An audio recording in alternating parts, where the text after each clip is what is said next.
Glamour is the true endgame. True. Now that is a statement I would have thought I would never agree with or even say. Not only when I first started playing Final Fantasy XIV, but more broadly when I played World of Warcraft for 10 years.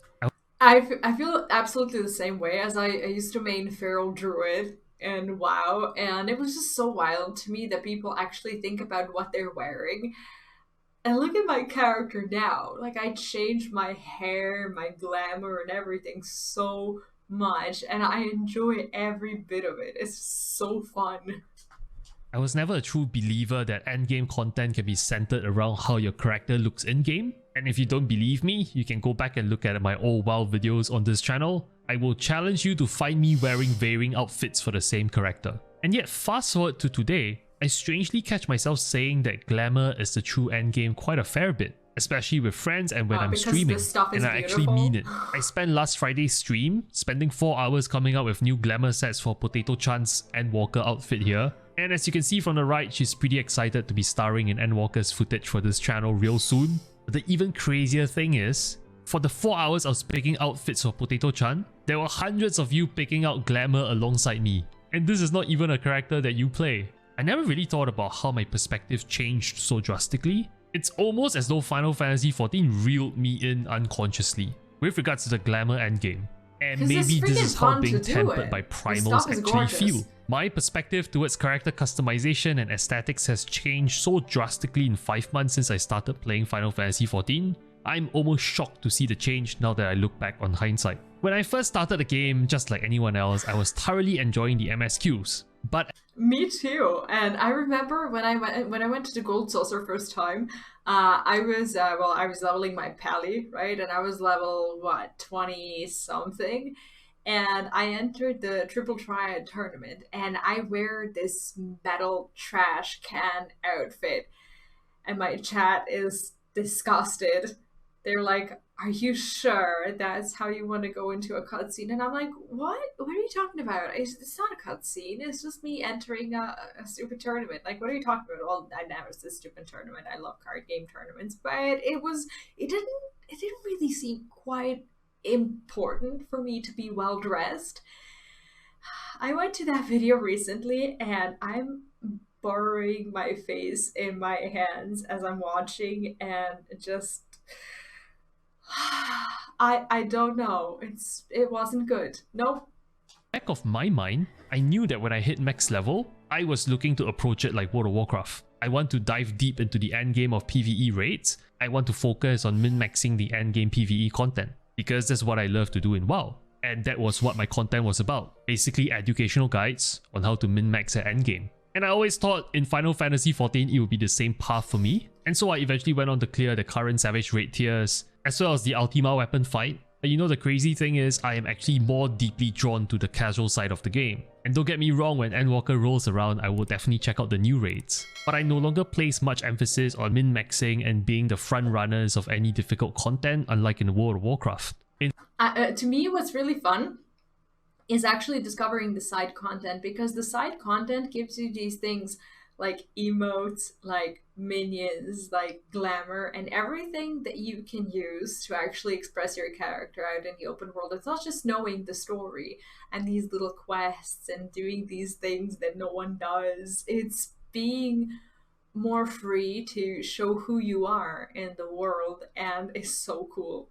In fact, as my FC members will attest to, I've been spending more time in-game picking outfits, collecting mounts, farming for specific glamour drops that will match my new outfits, and I'm loving it. And in this video I thought it might be fun to talk about why and how the gradual shift in perspective happened without me even noticing it. So if I were to be honest with myself, I think it started back in A Realm Reborn.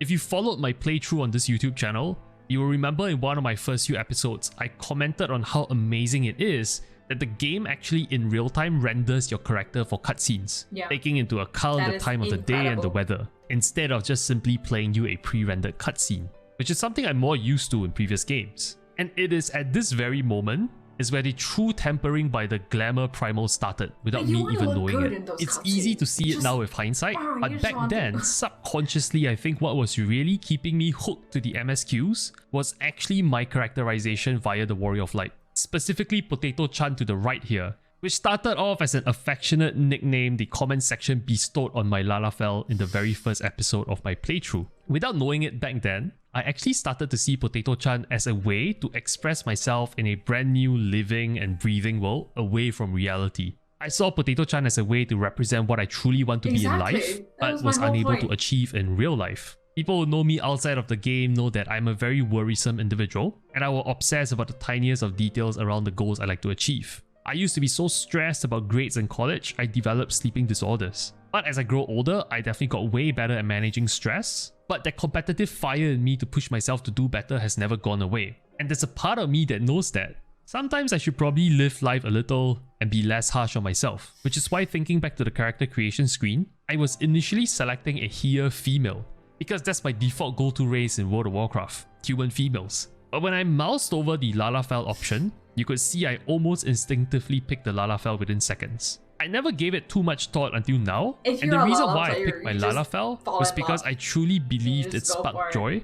The voice of a Lalafell cheering on the character screen embodied someone I truly like to be in real life, but unfortunately I never gotten around to do so. Its cheerful laugh represented someone who's the opposite of me in real life, carefree and living in the moment. Potato-chan, unlike the real-life me, wouldn't spend any of her waking moments in Eorzea obsessing about what will happen at my important business meeting 1 week down the road. She was always present, and she appreciated the little things in Eorzea. Do you remember how much However, she will work very hard on looking awesome. my playthroughs was me commenting on the beautiful sights and sounds of every new zone and city, discovering landscapes and sights that would take my breath away? I cannot actually remember the last time I did so in real life. And that very ability to express myself in a way I couldn't in real life was what kept me hooked to the game unknowingly. As the story started to ramp up through Heavensward all the way to the insane Shadowbringers arc, my emotional investment in Potato-chan grew. She now had a proper backstory. She, in my head, started off as a happy-go-lucky individual who's about sparking joy in people's lives. But she found herself caught in the situation where she's the only person in the world who can stand against the might of primals and Ascians, alongside other baddies. In a way, she's teaching real-life me that it's possible to be carefree and living in the moment, while at the same time being goal-oriented and always striving to be better. But I guess fighting primals, even as a cheerful person, instills some burden on you, and she remains ever as joyful, and it's wonderful to see. There's always a sense of what is next in the adventures for Potato-chan, my ideal alter ego that I could never be in real life. Now, why did I give you that context about Potato-chan? This is actually critical to why I think I was tempered by the Glamour Primal like so many others. The Glamour system in Final Fantasy XIV is actually a storytelling tool. The combination of race, physical attributes, hairstyle, facial feature color, gear that you are able to wear in every slot, plus being able to dye them in an insane spectrum of colors, is what enabled me to create backstories for Potato-chan, and along with it the distinct look that represented her happy-go-lucky nature. And also equally important, what truly ties it together is that the game itself weaves you directly into the game's design through its MSQ storytelling. Those epic cutscenes that are the highs of your MSQs, your character's look, feel, and backstory are all intricately integrated. And to be honest, when I started my journey, I was a male Rogadin, and you can see, I think you can see that first video up on the channel. It's the very first video of the MSQ journey playlist.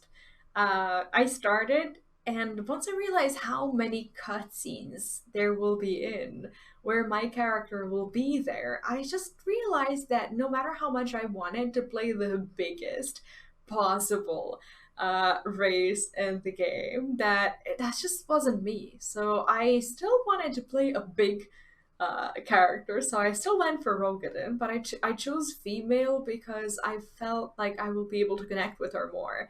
And later on I changed to Aura because like all the stuff and all the glamour pieces that I would find, they would look no good on her whatsoever. Like my glamour dresser would just be full of things, but none of them would just fit her. And sometimes I would take a screenshot of her for my thumbnail or something, and I'm like, this is not what I want to put on my thumbnail.